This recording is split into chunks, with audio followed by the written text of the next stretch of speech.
جھوٹ بھی بول رہے ہیں، دھوکہ بھی دے رہے ہیں، اللہ کے بندگی کو چھوڑ رہے ہیں، ظلم کر رہے ہیں، کسی کی زمین پہ ناجائز قبضہ کر رہے ہیں۔ ایک بالشت کا پیٹ ہے، اس کو بھرنے کے لیے اللہ کی نافرمانی اللہ کی زمین پہ کر رہے ہیں۔ اللہ کہتا ہے نادان انسان یہ تو بتا کہ تیری ماں کے پیٹ کے اندر کوئی دکان نہیں، کوئی مکان نہیں، کوئی غذا کا انتظام نہیں، کس نے تجھ کو پالا، کیسے پالا؟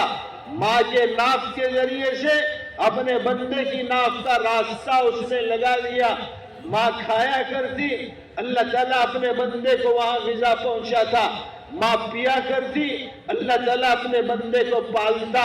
اور پھر اللہ تعالیٰ ماں کے پیٹ میں پالنے کے بعد میں جب اللہ کو منظور ہوگا اس وقت میں بندے کو باہر نکالتا ہے، کسی کو 7 مہینے میں، کسی کو 9 مہینے میں، کسی کو 9.5 مہینے میں۔ یہ اس کا اختیار ہے، جب چاہے نکال دے، باہر نکالتا ہے۔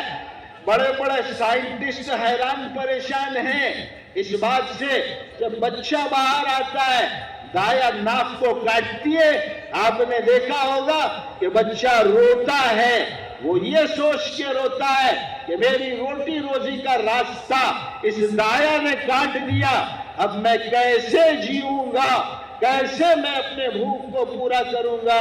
اللہ کہتا ہے اننی اللہ، میں تیرا رب ہوں، تجھے ڈرنے کی ضرورت نہیں۔ دایا نے ایک راستہ کاٹا ہے تیرا، میرے عزت کی قسم میں نے تیرے ماں کے سینے کے اندر 2 راستوں کو تیار رکھا ہے۔ یہ خدا کی طاقت ہے۔ اللہ سمجھا رہے ہیں روٹی روزی کے لیے پریشان کیوں ہوتا ہے، اور بڑے بڑے سائنٹسٹ اس بات سے حیران ہیں۔ آپ نے دیکھا ہوگا دواخانوں میں جب بچہ پیدا ہوتا ہے روتا نہیں تو ڈاکٹر اس کو مارتے ہیں رونے کے لیے، کوئی اس کو نوچتا ہے تاکہ بچہ روئے۔ یہ وجہ کیا ہے؟ میرا اللہ کتنی طاقت والا ہے، وہ کتنی قدرت والا ہے۔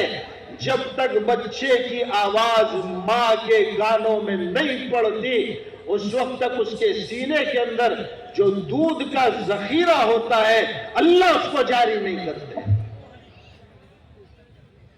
یہ اللہ کی طاقت ہے، یہ اللہ کی قدرت ہے۔ اللہ تعالیٰ انسان سے کہتے ہیں کہ نادان اپنی اصل کو دیکھ کہ میں نے تجھے کہاں پالا۔ پھر آگے اللہ کا نظام دیکھو کہ ماں کے سینے سے دودھ پیتا ہے، اور اللہ تعالیٰ پیدا ہونے والے بچے کو دانت نہیں دیتے۔ اگر ماں کے پیٹ میں دانت دیتے تو پھر وہ دانتوں سے ماں کے سینے کو چباتا، جس کی وجہ سے ماں اس کو دودھ پلانا چھوڑ دیتی۔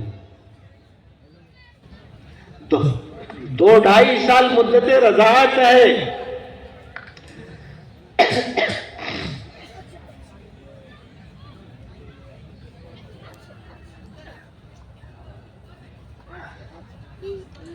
دودھ جب تک پلاتی ہے ماں، اس کے بعد اللہ کہتا ہے کہ بندے اب تیرے لیے میں نے اپنے زمین کے خزانوں کو کھول دیا۔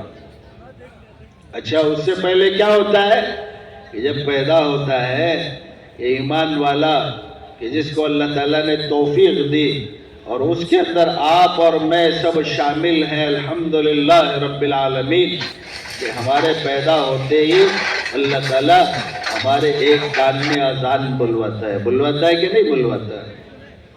کیا ہوتا ہے اذان کا مطلب؟ کیا ہے؟ اللہ اکبر، کہ اللہ سب سے بڑا ہے۔ بولو بھائی، اللہ سب سے بڑا ہے۔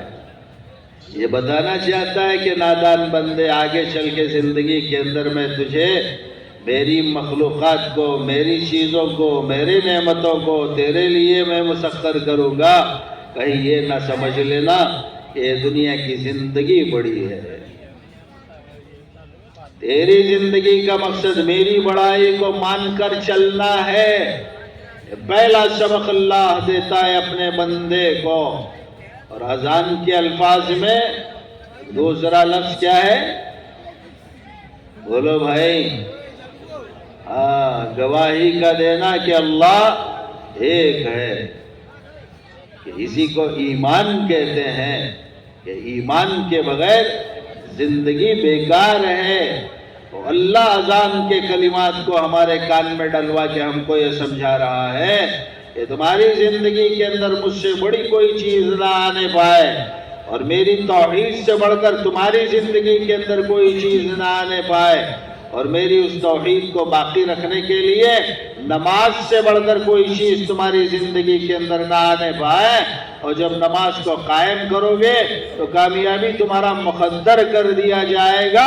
اس بات کو سمجھاتا ہے اللہ، مگر افسوس ہے ہم لوگوں پر اور امت پر کہ جس نے خدا کے اس اعلان کو محض ایک رسم سمجھ لیا، اور وہ رسم ہم نے اس زندگی کے اندر نبھایا نہیں ہے۔ اللہ اپنے بندے کی پیدائش کے بعد میں زمین کے خزانوں کو اس کے لیے کھولتا ہے، آسمان سے برسات اس کے لیے برساتا ہے، پھر وہ کھانے کے قابل ہوتا ہے، ماں کا سینہ خشک ہو جاتا ہے۔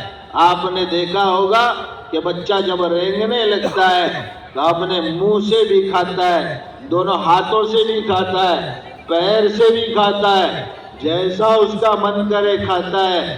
اللہ غذا کو پہنچاتا ہے، پھر جب اس کا وہ دور ختم ہوتا ہے رینگنے والا، اللہ چلنے والا دور لاتے ہیں۔ جب چلنے والا دور آتا ہے تو اللہ اپنے بندے کی حفاظت کرتے ہیں، کھیل کود میں زندگی کو گزارتا ہے، پھر اللہ عمر کا ایک حصہ لاتے ہیں، اس حصے کے اندر جیسے ہی بندہ داخل ہوتا ہے اس کو سن بلوغ کہتے ہیں۔ اللہ کہتے ہیں کہ میرے بندے اب تیرے اوپر میرے احکامات کو پورا کرنا ضروری ہو گیا، اور وہ احکامات پہ سب سے پہلا حکم کیا ہے؟ لا الہ الا اللہ، کہ میری ذات کے اندر کسی کو شریک نہ ٹھہرانا، مگر بندہ ہے کہ خدا کے حکموں کو ماننے کے لیے تیار نہیں۔ جیسے ہی ہوش آیا، جوانی آئی، اس نے بازار کا رخ کیا، دنیا کا رخ کیا، آخرت کا رخ کرنے سے ہر بندے نے انکار کیا، عمل سے انکار کیا۔ بازار کا رخ اس بنیاد پہ کیا کہ مال کو کمایا جائے۔ اب مال کیسے کماتا ہے؟ جھوٹ بول کر کماتا ہے، دھوکہ دے کر کماتا ہے۔ جھوٹ جب بندہ بولتا ہے، اللہ کہتے ہیں میرے بندے میرے دوسرے بندے کو دھوکہ نہ دے۔ اگر بندہ ہے کہ مال کی محبت کے اندر اپنے آپ کو اتنا اس نے پھنسا دیا کہ خدا اس کو یاد نہیں آیا، اپنی حقیقت اس کو یاد نہیں آئی، پیدائش کے وقت میں اذان جو بولی گئی وہ یاد نہیں آئی، دوسرے کام میں اقامت جو بولی گئی وہ یاد نہیں آئی، اور اپنی زندگی کو اپنی مرضی کے مطابق گزارتے ہوئے اپنے عمل سے یہ اعلان کرتا ہے کہ میں آزاد ہوں، میرا کوئی رب نہیں ہے، میرا کوئی بنانے والا نہیں ہے۔ جب اپنے عمل سے اس چیز کا اعلان کرتا ہے تو پھر خدا کو بھی غصہ آتا ہے، مگر خدا بڑا غفور الرحیم ہے اور معاف کرنے والا، اور معاف کر کے بندے کو چھوڑتا نہیں ہے، وہ رحم بھی کرنے والا ہے۔ بندے کی نافرمانیوں کو دیکھ رہا ہے، بندے کی بدماشیوں کو دیکھ رہا ہے، اور وہ اللہ اپنے بندے کو پال پوس کے بڑا کر رہا ہے۔ دن میں 5 مرتبہ اعلان کرواتا ہے اپنے منادی کے ذریعے سے، حی علی الصلاۃ، کہ میرے بندے نماز کی طرف آ جا۔ بندہ کاروبار پہ بیٹھ کے اللہ کے اس حکم کا انکار اپنے عمل سے کرتا ہے اور کہتا ہے کہ نماز میں کیا رکھا ہے، اٹھنے بیٹھنے سے کیا ملے گا۔ اللہ کہتا ہے حی علی الفلاح، کامیابی کو میں نے چھپا کے رکھا ہے۔ بندہ بازار میں بیٹھتا ہے اور جھوٹ بول کے دھندا کرتا ہے، اور وہ اپنے عمل سے یہ کہتا ہے ارے کامیابی تو میرے بازار کے اندر دیکھی ہے اور کامیابی تو یہاں رکھی ہے، اور تو کہتا ہے کہ مسجد کے اندر آ جاؤں، یہ کیسے ہو سکتا ہے؟ بندہ خدا کی اذان کا انکار کرتا ہے، بندہ خدا کی نمازوں کا انکار کرتا ہے۔ ارے ہم سجدہ کریں گے تو کیا اللہ کی طاقت میں اضافہ ہو جائے گا؟ ہوگا بھائی۔ اگر ہم رکوع کریں تو کیا خدا